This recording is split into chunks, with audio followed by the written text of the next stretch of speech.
ওই আপনার হিজাব পরে দুর্গাপূজার উদ্বোধন করে মুসলিমদেরকে বার্তা দেওয়া যে আমি তোমাদেরই লোক, আমি হিন্দুদের লোক নই। একটা কথা আছে না, নতুন কাক গুগলিতে শিখেছে, উনি সেরকম আর কি। ওনাকে প্রমাণ করতে হচ্ছে উনি বড় আরএসএসের নেতা বা আরএসএসের কার্যকর্তা। তাই আরএসএস ওনাকে দিয়ে যেটা বলাচ্ছে এবং আরএসএস যেটা চাইছে, আরএসএস যেটা সন্তুষ্ট হবে, উনি আরএসএসকে সন্তুষ্ট করার জন্য এইসব কথাবার্তায় বলছেন। এইসব কথাবার্তার কোনো যুক্তি নেই। ফলে আমরা ওনার এইসব কথাবার্তা, শুধু আমরা নয়, বাংলার কোনো মানুষ ওনার এইসব কথাবার্তার কোনো গুরুত্ব দেয় না, পাগলের প্রলাপ বলে উড়িয়ে দেয়।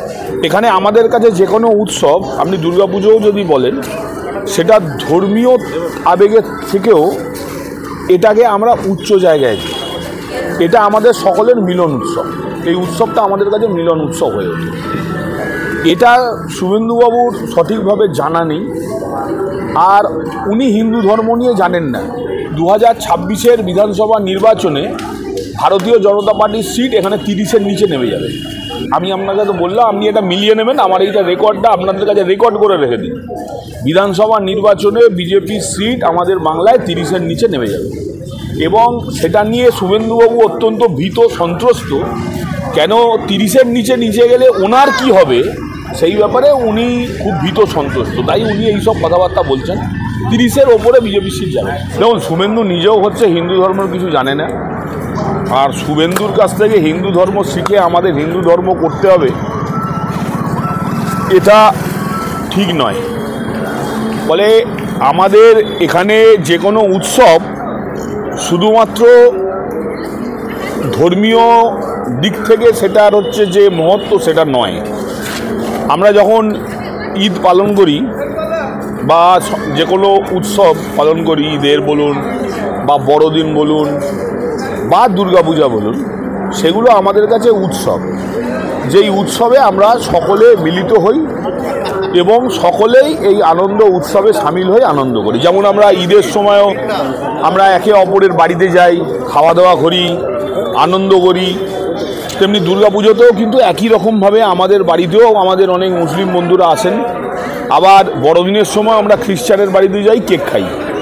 ফলে এটা আমাদের রাজ্যের একটা কালচার, যেখানে আমরা সকলে মিলিতভাবে আমাদের উৎসবটাকে পালন করি। এখানে আমাদের কাছে যে কোনো উৎসব, আপনি দুর্গাপুজোও যদি বলেন, সেটা ধর্মীয় আবেগের থেকেও এটাকে আমরা উচ্চ জায়গায় দিই। এটা আমাদের সকলের মিলন উৎসব। এই উৎসবটা আমাদের কাছে মিলন উৎসব হয়ে ওঠে। এটা শুভেন্দুবাবুর সঠিকভাবে জানা নেই, আর উনি হিন্দু ধর্ম নিয়ে জানেন না। উনি একটা কথা আছে না, নতুন কাক গুগলিতে শিখেছে, উনি সেরকম আর কি। ওনাকে প্রমাণ করতে হচ্ছে উনি বড় আরএসএসের নেতা বা আরএসএসের কার্যকর্তা। তাই আরএসএস ওনাকে দিয়ে যেটা বলাচ্ছে এবং আরএসএস যেটা চাইছে, আরএসএস যেটা সন্তুষ্ট হবে, উনি আরএসএসকে সন্তুষ্ট করার জন্য এইসব কথাবার্তায় বলছেন। এইসব কথাবার্তার কোনো যুক্তি নেই। ফলে আমরা ওনার এইসব কথাবার্তা, শুধু আমরা নয়, বাংলার কোনো মানুষ ওনার এইসব কথাবার্তার কোনো গুরুত্ব দেয় না, পাগলের প্রলাপ বলে উড়িয়ে দেয়। বলছে 6 মাস পরে বিধানসভা, তারপরে হিন্দু সরকার গঠন করবে।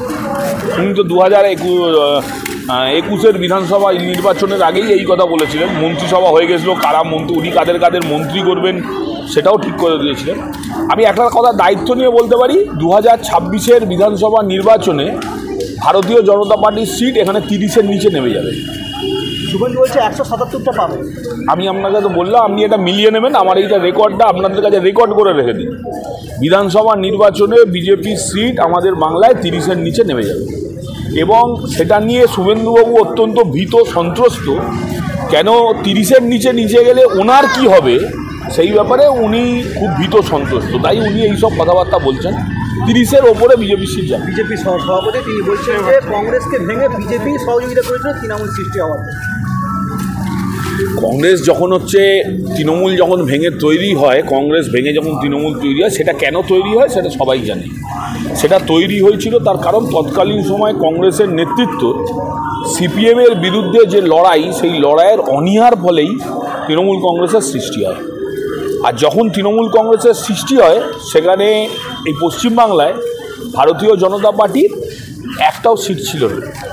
এবং ভারতবর্ষেও ভারতীয় জনতা পার্টি তখন ক্ষমতাশালী সেরকমভাবে রাজনৈতিক দল বা তারা কেন্দ্রীয় সরকারে ছিলেন না। তাহলে বিজেপির এটা যে পাগলের প্রলাপ, এটা সবাই বুঝতে পারে যে বিজেপির এত বড় ক্ষমতা তখন ছিল না যে বিজেপি কংগ্রেসকে ভেঙে তৃণমূল কংগ্রেস তৈরি করে। এটা এত বড় ক্ষমতা কংগ্রেসের ভারতীয় জনতা পার্টির তখন ছিল না। এটা পাগলের প্রলাপ ছাড়া অন্য কিছু না।